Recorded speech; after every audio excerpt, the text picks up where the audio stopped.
राधे राधे। आज के वीडियो का टॉपिक बड़ा इंटरेस्टिंग है। ट्विन फ्लेम, क्या ये इल्यूजन है, वहम या रियलिटी, सत्य? अब आप कहोगे कि इतने टाइम से वीडियोस देख रहे हैं, दुनिया ने भी माना है कि ट्विन फ्लेम जैसा कॉन्सेप्ट है, तो इसमें इल्यूजन कहाँ से आया? मैं कहता हूँ दोनों है, रियलिटी भी है, इल्यूजन भी है, आपका भ्रम भी है, सत्य भी है। डिपेंड आप पे करता है, आप क्या मानते हो। दुनिया के हिसाब से नहीं, आपके हिसाब से क्या है। अब ये मैं इसलिए कहूंगा क्योंकि पता तो सबको है, आग में हाथ डालोगे तो जलेगा। कितना जलेगा ये उसी को पता है जो ये हिम्मत करता है।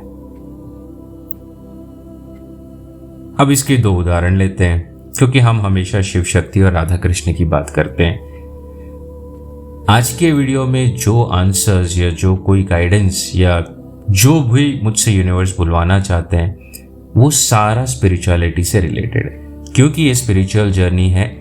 इस जर्नी को अगर आप लॉजिकल सोचोगे तो फंसे रह जाओगे।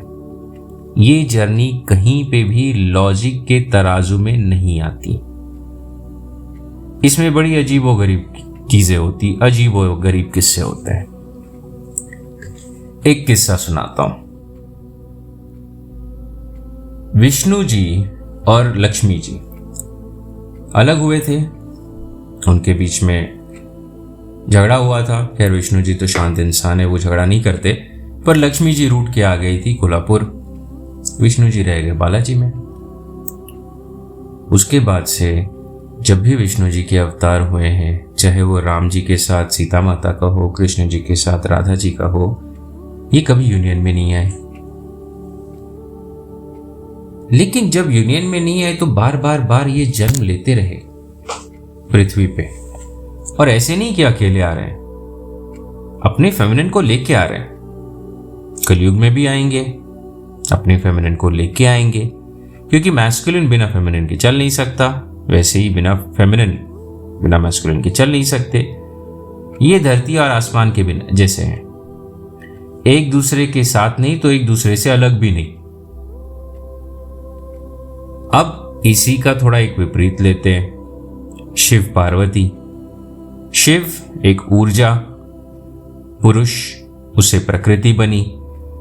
106 जन्म पार्वती माता ने लिए, यानी प्रकृति या शक्ति ने लिए, तब तक उनको शिव के बारे में नहीं पता था। 107वें जन्म में जब सती अवतार में आई, तब उनके शिव के बारे में थोड़ी ज्ञाति हुई। 108वें अवतार में जो पार्वती के रूप में आई, तो तपस्या करके उन्होंने शिव के अंदर विलीन हो लिया। उनको प्राप्त नहीं किया, विलीन हो गया। 106 जन्म उनको काटने पड़े।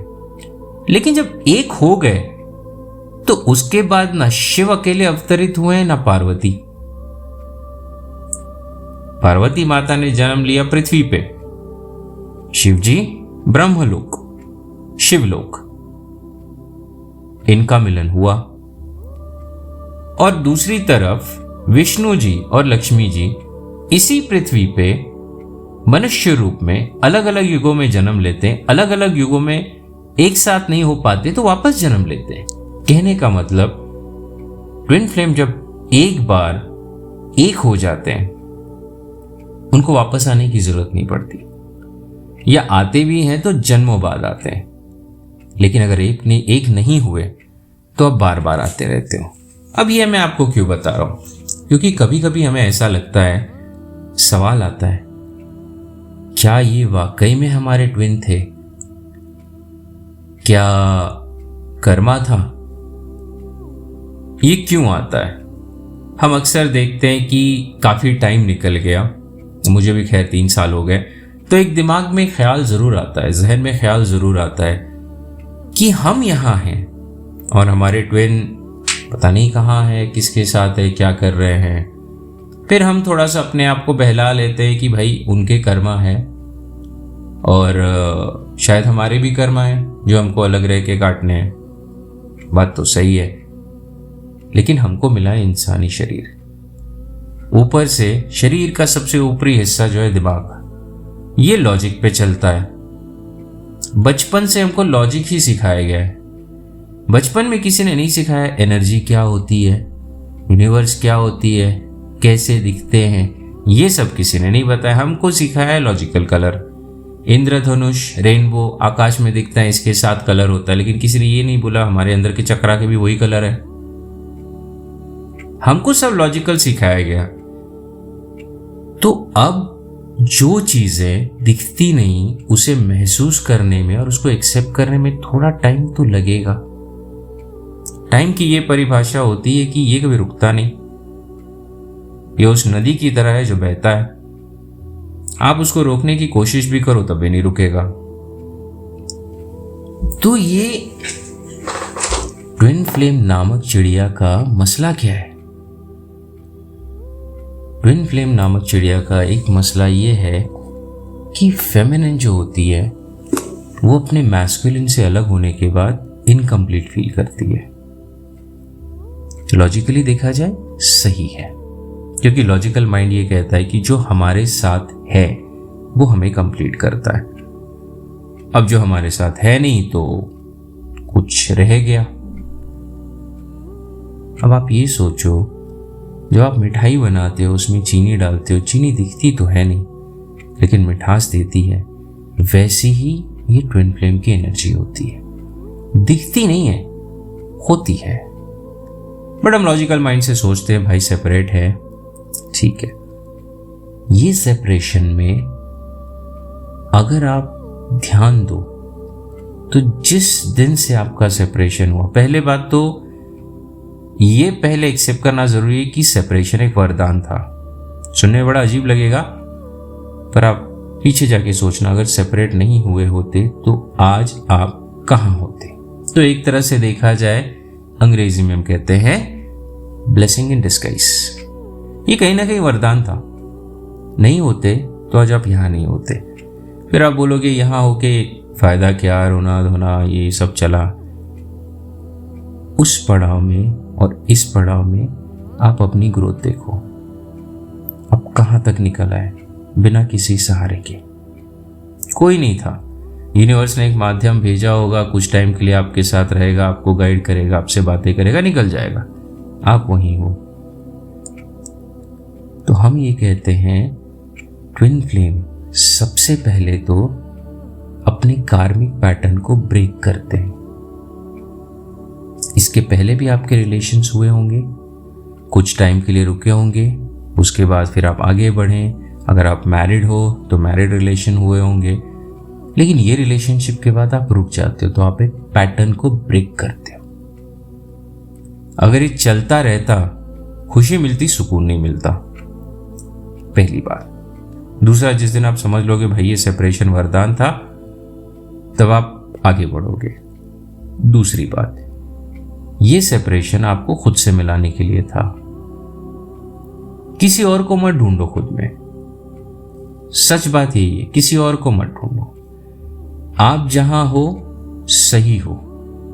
डेस्टिनी कहती है कि आप सही वक्त पे, सही जगह पे, सही लोगों के बीच में हो। अगर ये आपको लगता है आपके कार्मिक हैं, तो जरूरी नहीं है कि हर कार्मिक गलत हो। कार्मिक ये जो वर्ड है इसको बहुत नेगेटिव मीनिंग दिया गया है। कार्मिक अच्छे भी होते हैं। कर्मा का मतलब क्या होता है? बैलेंस। आज आपको जो ट्रिगर कर रहे हैं भाई, किसी जन्म में आपने उनके साथ वही किया तो वो वैसा कर रहे हैं। अब किसी जन्म में आपने सबके साथ गलत तो नहीं किया, किसी के साथ अच्छा भी किया होगा, तो ये जन्म में आपको अच्छे मिल गए, तो उसमें कर्मा पॉजिटिव था। तो कार्मिक हमेशा नेगेटिव नहीं होते। दूसरी बात, अगर आप ट्रिगर हो रहे हो तो प्रॉब्लम आप में है, उसमें नहीं। आपने उनको इतनी वैल्यू दी है, या कहिए कि उनके बातों को इतना पर्सनली लिया है कि वो आपके साथ कुछ बर्ताव करे, कुछ बोले तो आपको डर लगने लगता है या चिड़चिड़ापन होता है। यही तो भय है, इसी को तो निकालना है। निकाले कैसे? आगे भी नहीं बढ़ सकते, पीछे भी नहीं आ सकते, अच्छी बात है। तो आप ये बताइए कि अगर आप एक रिलेशनशिप में हैं, मैं शादी के बंधन की बात कर रहा हूं, अगर आप शादी वाले बंधन में हैं, किसी भी रिलीजन में हो, ले लीजिए आप, उस टाइम पे आपने कुछ वादे किए, ये फिजिकल बॉडी जिसको हम कहते हैं, शरीर के माध्यम से वादे किए, 7 जन्म जो भी है पूरे तो करने। जब तक आप समझ जाते हो कि भाई आपका ट्विन फ्लेम कहीं और है, लेकिन आप एक बंधन में हो, तो ये बंधन से आप अगर निकलना चाहते हो तो तब तक नहीं निकल पाओगे जब तक सामने वाला आपको रिलीज ना करे। अब उसके लिए अगर उसके साथ अच्छा बर्ताव करते हो, ये करते हो, ये तो मतलब हुआ ना। आपका मतलब है आप उसके साथ अच्छे से बिहेव कर रहे हो ताकि वो आपको रिलीज करे। ये दुनिया ही मतलब ही है। जो है उसको निभाइए। बाकी इस जर्नी में ऑकल्ट साइंस के थ्रू आप जाओगे, प्रेडिक्शन के थ्रू जाओगे, हर चीज के थ्रू जाओगे, लेकिन ये जर्नी हर एक की अलग होती है। जैसे दुनिया में सारे इंसान अलग है, सारे इंसानों की सोच, दिमाग, बोलने का तरीका सब अलग है, वैसे ये जर्नी हर एक की अलग अलग है। आप प्रेडिक्शन ले सकते हो। मेरी लाइफ में तो ऐसा हुआ है कि एस्ट्रोलॉजी ने बाकी सब जगह पे, चाहे वो करियर हो, फैमिली हो, वहां पे रोक लिया। ये जर्नी के बारे में कुछ नहीं बता पाया। बहुत प्रेडिक्शंस निकले, ये टाइम पे ऐसा होगा, वैसा होगा। खैर, जब नहीं हुआ तब मैं खुश हुआ। कभी कभी अगर आपके हिसाब से नहीं होता तो समझ लीजिए उस डिवाइन, यूनिवर्स या जिस किसी ईश्वर को या परमात्मा को मानते हो उसके हिसाब से हो रहा है। क्योंकि आपने तो अपनी लाइफ के 5-10 साल के ऊपर ये डिसीजन ले लिए, लेकिन ऊपर वाले ने तो आपके पहले जन्म से आपको देखा है, अच्छा बुरा सब देखा है। तो अगर आपके हिसाब से नहीं हो रहा तो उनके हिसाब से हो रहा है, और उनके हिसाब से हो रहा है तो सही हो रहा है। आप इमोशंस में आके, या कह लीजिए किसी भी चीज के पीछे जाके आप बोलोगे मेरे लिए सही है, सही गलत क्या है, ये डेस्टिनी बताएगी कि आपके साथ आज जो इंसान है, आपको जो बहुत अच्छा लग रहा है, 5 साल बाद ना यही इंसान आपको चुभने लगेगा। फिर हम जाके बोलेंगे पीछे ये मैंने क्यों किया। इसलिए कहते हैं जब आपके हिसाब से नहीं हो रहा है, खुश हो जाइए कि अब ऊपर वाले के हिसाब से हो रहा है, और वो जहां जहां लेके जाएगा, जिस जिस से मिलाएगा, वो आपको हमेशा कुछ ना कुछ सिखाने के लिए मिलाएगा। कुछ लोग ऐसे मिलेंगे जो अंधेरे में दिए का काम करेंगे, कुछ लोग ऐसे भी मिलेंगे जो आपके अंदर के गुस्से को बाहर निकालेंगे। निकाल लो, घड़े में जो भरा है उसको निकालो, तभी तो कुछ नया भर पाओगे। और क्योंकि ये जर्नी स्पिरिचुअलिटी की है, स्पिरिचुअलिटी को हम ग्रंथों से स्टार्ट कर सकते हैं, डिफाइन नहीं कर सकते। ये समझने की चीज है, सोचने की नहीं। आप जितना सोचने की कोशिश करोगे इसमें से कुछ नहीं होने वाला। इसको समझो। हर एक की जर्नी जब अलग होती है, हर एक की सोच विचार सारे जब अलग हैं, तो आप ये समझ जाइए कि आपकी लाइफ में जो कुछ हो रहा है ऊपर वाला खुद लिख रहा है। जब आपकी डेस्टिनी लिखी जाएगी, कुछ चीजें टूटेंगी। एक बहुत सुंदर ख्याल कुछ दिन पहले सुना था कि मूर्ति बनने से पहले कारीगर पत्थर को तोड़ता है, तोड़ के उसमें से ईश्वर की मूर्ति बनाता है और वो मंदिर में रखी जाती है। तो भाई, मूर्ति बनने से पहले चोटें तो पत्थर को भी खानी पड़ती है, तभी तो मूर्ति बनती है। उसी को आप पूछते हो, तो आपको क्या लगता है? आप तो इंसान हो, आपको ऐसे ही सब मिल जाएगा। अब आप कहोगे इतना सब कुछ तो हो गया, बचा क्या है? क्या हुआ? जिंदा हो, सांसें ले रहे हो। अगर ये वीडियो सुन रहे हो तो मोबाइल है, इंटरनेट है, कमा रहे हो। जहां जहां चाहो घूमने जा सकते हो। ऐसी कौन सी चीज है जिसने बांध के रखा? प्रेम। खुद से इतना प्यार किया है कभी जितना अपने ट्विन से किया हो? खुद को उतना समय दिया है जितना सामने वाले को दिया हो? सामने वाले के लिए आप बोलोगे सब कुछ किया, खुद के लिए कब किया? जब खुद से उतना प्यार नहीं कर पा रहे हो, इस नेचर, इस प्रकृति, इस यूनिवर्स से उतना प्यार नहीं कर पा रहे हो जिसकी छत के नीचे पैदा हुए और इसी छत के नीचे जाएंगे, जो है उसमें अगर प्यार नहीं कर पा रहे हो और उसको खुश नहीं रख पा रहे हो, अपने आप को खुश नहीं रख पा रहे हो, आपको क्या लगता है किसी और को खुश रख पाओगे? इंसान स्वार्थी होता है, कभी कभी स्वार्थ जरूरी है। खुशी तब बांटो जब खुद खुश हो। अपने दुख छुपाने के लिए हम दूसरों को हंसी देते जरूर है, उसमें भी एक सुकून है, लेकिन वो सुकून कुछ टाइम का रहता है। असली सुकून खुद में है। जितना स्पिरिचुअलिटी को समझने की कोशिश करोगे उतनी आपकी जर्नी आसान होगी। हमारी जिंदगी में भी ग्रह नक्षत्र बहुत फर्क पड़ता है उससे, बहुत। लेकिन हम कुछ कर सकते हैं क्या? जब कुछ नहीं कर सकते तब ऊपर वाले की मर्जी के हिसाब से चलिए। इसी को हम कहते हैं सरेंडर, कंप्लीट सरेंडर। यही एक फेथ। जो आप कर रहे हो सब सही है, आज भले ही मुझे पता ना चले, लेकिन एक समय आएगा जब ये पता चलेगा कि जो ऊपर वाला लिख रहा है वो बेहतर से बेहतरीन है। ये जिस दिन विश्वास आ जाएगा उस दिन आप एक्सेप्ट कर लोगे कि आपकी डेस्टिनी कुछ अलग है। ऐसे ही करोड़ों लोगों में सिर्फ लाखों लोग ट्विन फ्लेम नहीं है।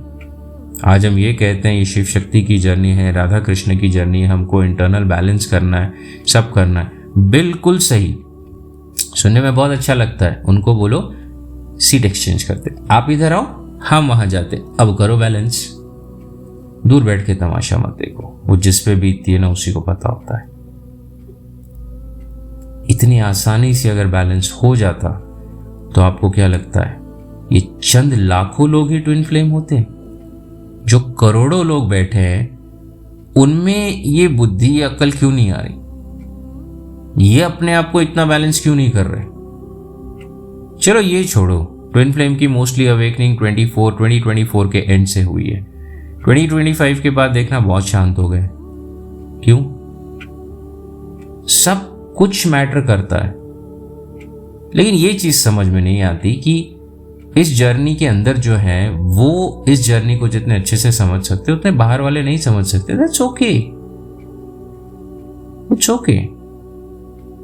बाहर वाले को कीचड़ लगता है, लेकिन जो अंदर उसमें धंसा हुआ है ना वही जानता है कि उसके अंदर की गंदगी कैसी है, वहां से बाहर निकलने की कोशिश करता है। तो मैं ये नहीं कहूंगा कि ट्विन फ्लेम जैसा कॉन्सेप्ट नहीं है नहीं है। जो इस जर्नी में है वही उस जर्नी को डिफाइन कर सकता है, कोई और नहीं। तो जो आप पे बीत रही है वो आप एक्सपेक्ट भी मत करना कोई और समझेगा, नहीं समझेगा। अगर समझने वाले होते तो आप अकेले नहीं होते। सत्य है, समझो तो पानी, मानो तो गंगा जल। चॉइस आपकी। अगले वीडियो तक के लिए अपना ख्याल रखिए, खुश रहिए, आबाद रहिए, तरक्की कीजिए और हो सके तो अपने आप को थोड़ा रेस्ट दीजिए, जरूरी है। राधे राधे।